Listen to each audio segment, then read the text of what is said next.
think everyone in this room can attest to the amazing talent of this next presenter.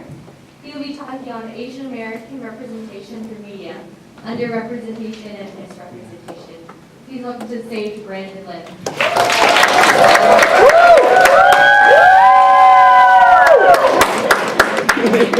Hi y'all.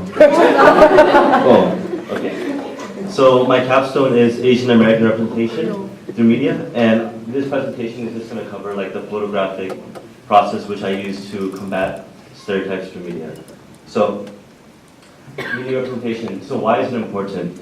So showing that a person exists has a huge impact. It gives a voice to those individuals, and it can last a lifetime, where they can remember when they first saw, that individual on TV that looked like them. It also shapes the way how we see and think of ourselves and others.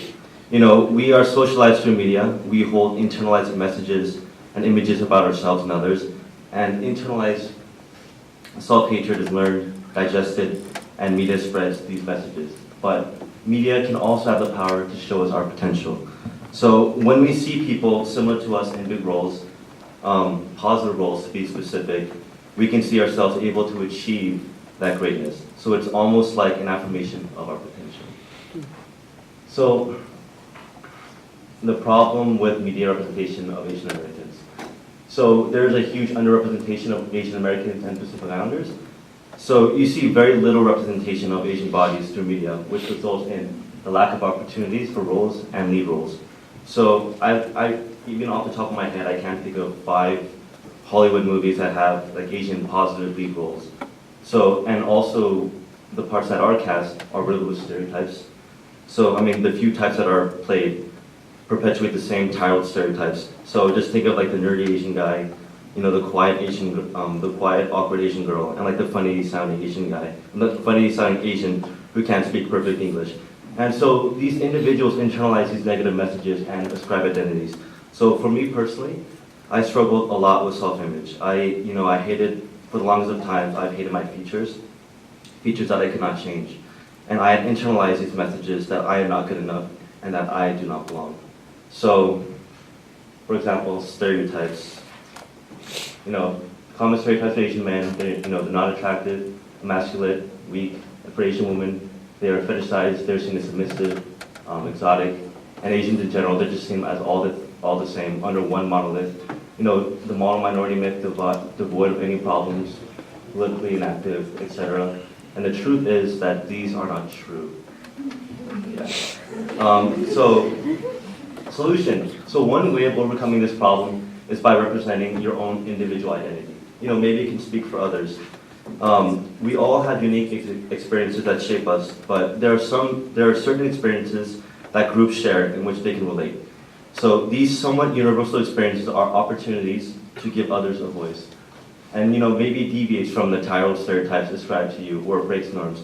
So maybe you aren't a walking stereotype. And by showing that, you show that there is more than one identity to Asian Americans or any other set group. And so showing you that you exist can reaffirm others' existence too. Simply by representing yourself, you may inspire others to identify with you. So upon creating photos, I ran into some difficulties and limitations. It was very hard to represent Asian Americans, let alone Asian American males, because there's so many varied experiences and I don't want to speak on behalf of everyone. So I did not want to inaccurately represent others, so I just ended up representing myself, which is, I feel, the only true and accurate representation I can do. So, for the photos,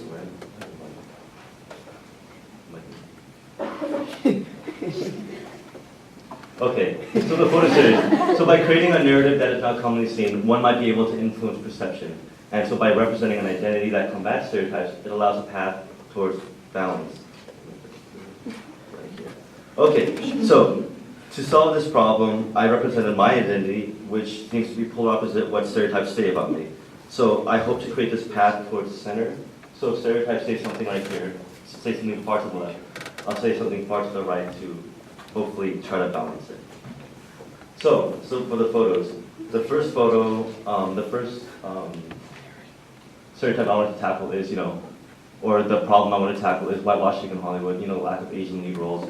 So as you can see here, you have classic yellow face. You have, buck teeth implants. You have stretching the eyes with tape. You have the Asian accents. And throughout here, you could see the history of whitewashing. It's a common trend within Hollywood. Nothing has changed, pretty much. And in 2012 to 2013, Asian Americans were in 4% of roles in Hollywood, and less than 1% of lead roles. And in the same year, Asian Americans were in 3% of roles in cable TV.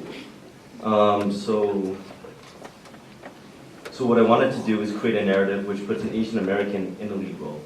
Someone who can be considered an American icon.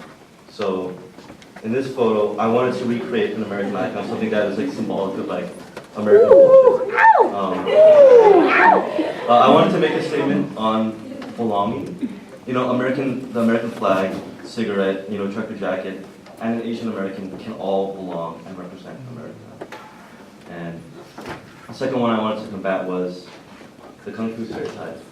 So we see often that Kung Fu is synonymous with Asian, and Asians are synonymous with like knowing Kung Fu. And it is this othering to this martial arts as exotic, and those who practice it as foreign.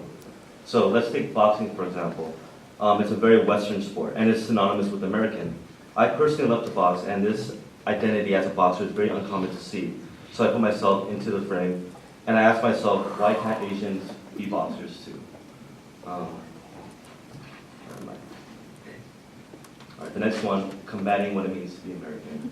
So Asian Americans are considered perpetual foreigners. They are not considered American. So I chose symbols for America. You have the freedom flag, eagle, and you have the Harley Davidson.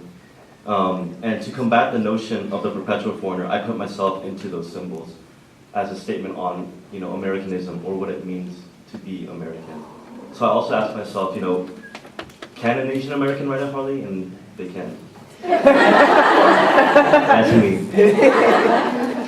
All right, and then next, I want to combat the stereotype that Asians are not political, and as you see, they are. So we don't hear much about Asians in politics or see representation of political Asians, yet they do exist. So in this photo, I wanted to show that Asians are political, and I also wanted to say that you can criticize America, yet still hold it very close to your heart. And as you can see, you can be angry and want change, but that should not make you any less American. And so I asked myself, can Asians be political? And that's how I got this picture. And lastly, I wanted to combat, the funny-looking, awkward, non-romantic, non-desirable Asian male. And this is one I probably struggled a lot with my life. So Asian men are portrayed as, funny-looking, laughable, awkward, non-desirable. And there are very few positive romantic leads by Asian males, let alone desirable Asian males in Hollywood. So I represented myself through the mirror. So in this,